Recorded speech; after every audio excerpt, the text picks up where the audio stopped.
આમોદનો highway ખરાબ થવા સાથે 25 વર્ષની ગેરંટીનું સુરસુર્યુના બેનર સાથે કોંગ્રેસ લાલઘૂમ થઈ સરકારને બેનરો સાથે ઘેરી હતી।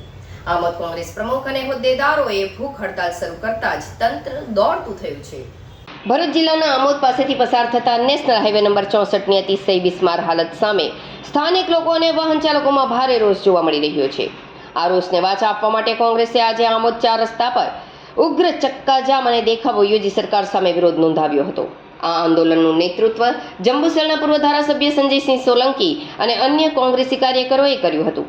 આંદોલનકારીઓએ 25 વર્ષની રોડની ગેરંટી 6 મહિનામાં જ વિખરાઈ ગઈ જેવા બેનરો સાથે સૂત્રોચ્ચાર કર્યા હતા। કોંગ્રેસી કાર્યકરોનો આરોપ છે કે રોડના નિર્માણ સમયે સરકાર દ્વારા લાંબી ગેરંટી આપવામાં આવી હતી, પરંતુ ચોમાસાના માત્ર થોડા જ મહિનાઓમાં રોડ પર મોટા મોટા ખાડા પડી ગયા છે, જેના કારણે સામાન્ય જનતા અને વાહન ચાલકોને પારાવાર મુશ્કેલીઓનો સામનો કરવો પડી રહ્યો છે। આમોદ તાલુકા કોંગ્રેસ પ્રમુખ નરેન્દ્ર પટેલ ઉર્ફે કાજી અને જંબુસર વિધાનસભા યુથ કોંગ્રેસ પ્રમુખ કેતન મકવાણા તાત્કાલિક રોડનું કામ શરૂ ન થાય ત્યાં સુધી અન્ન જળનો ત્યાગ કરવાનો નિર્ણય લીધો હતો અને સ્થળ પર ભૂખ હડતાલ પર બેસી ગયા હતા।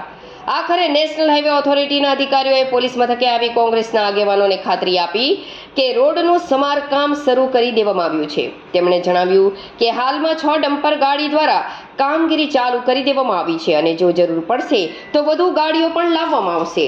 અધિકારીઓની લેખિત ખાતરી બાદ આમોદ પોલીસ, નાયબ પોલીસ અધિક્ષક અને કલેક્ટરની મધ્યસ્થીથી કોંગ્રેસના નેતાઓએ ઉપવાસનો અંત આણ્યો હતો। નરેન્દ્ર પટેલ ઉર્ફે કાજી અને કેતન મકવાણાએ ઉપવાસ છોડી પારણા કર્યા હતા અને આંદોલન સમેટી લેવામાં આવ્યું હતું। અમે નેશનલ હાઈવે નંબર 8 64 ખાતે જે રસ્તા રોકો આંદોલનનું જે બ્યુગલ ફૂંક્યું હતું એની માટે આજે અમે સૌ કાર્યકરો ભેગા થયા છે। આ ભાજપની તાનાશાહી સરકાર જ્યારે પ્રજાના માટે જો વિરોધ પક્ષ લડતું હોય તો પોલીસને આગળ કરીને, પોલીસને હાથો બનાવીને કોંગ્રેસના કાર્યકરોને પોલીસ સ્ટેશને ઉપાડી લાવ્યા છે ને ડિટેન કરેલા છે। તો ભાજપ સરકારથી આ કામ ના થતું હોય તો ખરેખર નૈતિકતાના ધોરણે અહીંયાના સ્થાનિક ધારાસભ્યશ્રીએ નૈતિકતાની રીતે રાજીનામું આપી દેવું જોઈએ।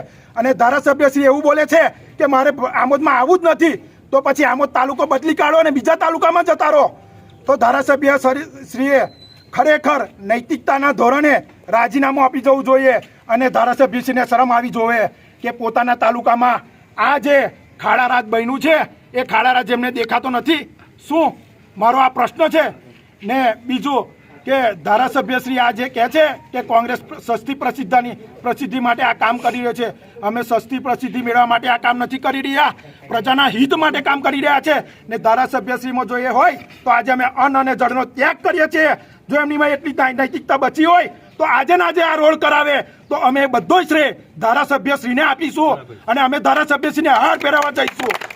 ધારાસભ્યશ્રીમાં એટલી નૈતિકતા બચી હોય તો આ તબક્કે મારે એટલું જ કહેવું છે કે જો રાજનેતા આવતા હોય, મુખ્યમંત્રી આવતા હોય તો રોડ થઈ જતા હોય તો આ તો પ્રજાને ને બીજું કે આવનારા દિવસોમાં ગણેશ ચતુર્થીનો કેવો મહાપર્વ આવે છે, એ મહાપર્વના દિવસે હિન્દુઓની લાગણી દુભાય એવું કામ શું કામ સરકાર કરે છે?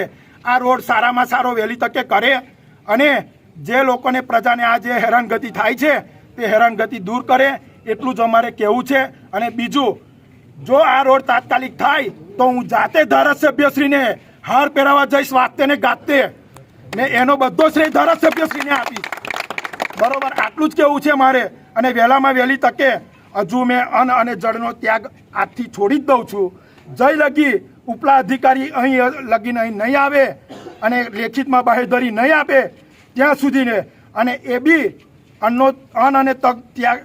અને જળનો ત્યાગ કર્યા પછી પણ કામ થશે તો બી હું ધારાસભ્યશ્રીને હાર પહેરવા માટે જાતે જઈશ, વાતે ગાતે ને ડીજે લઈને ને બધા કોંગ્રેસી કાર્યકરોને લઈને હું જઈશ હાર પહેરવા માટે। અસ્તુ। નેશનલ હાઈવે ભરૂચથી શું કામ છે અહીંયા આમોદ આવેલા છો? અહીંયા પેચ કરવા માટે। અગાઉ તમે કેટલા વખત કામગીરી કરી? અગાઉ જ્યાંથી વરસાદ ચાલુ છે તે લગીન પેચ કરેલું જ છે। તમારો શું હોદ્દો છે? વરકાશી। કેટલી ગાડીઓ માટે આપ ઓર્ડર લઈને આવ્યા છો? 6 ગાડીમાં પૂરો થઈ જશે આ રોડ? એ કામ કરશું પછી ખબર પડશે કે કેટલું ઘટશે, કેટલું કાલે પછી કોઈ બીજું મટીરિયલ મંગાવવાનું થશે। આ રોડ કેટલા દિવસમાં પૂર્ણ થશે? એટલે શું મેન્ટેનન્સ? હા, 2 દિવસમાં થઈ જશે. સાહેબ મેન્ટેનન્સ કરવામાં આવે છે પણ 2 દિવસ પૂરતું જ કરવામાં આવે છે, પાછું જે હતું તે જ બને છે.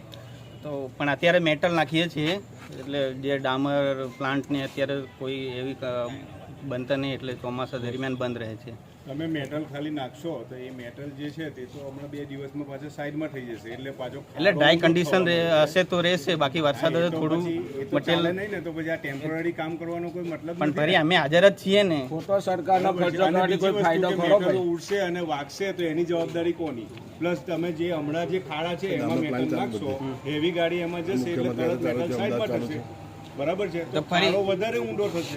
એનું ના મટીરિયલ રહેશે તો ફરી પાછું નાખશું ને અંદર. ક્યારે નાખશો? અમે હાજર જ છીએ ને, જતા થોડી રહ્યા. પછી આજે આવ્યા ના અમે ડેલી વિઝિટ મારીએ જ છીએ.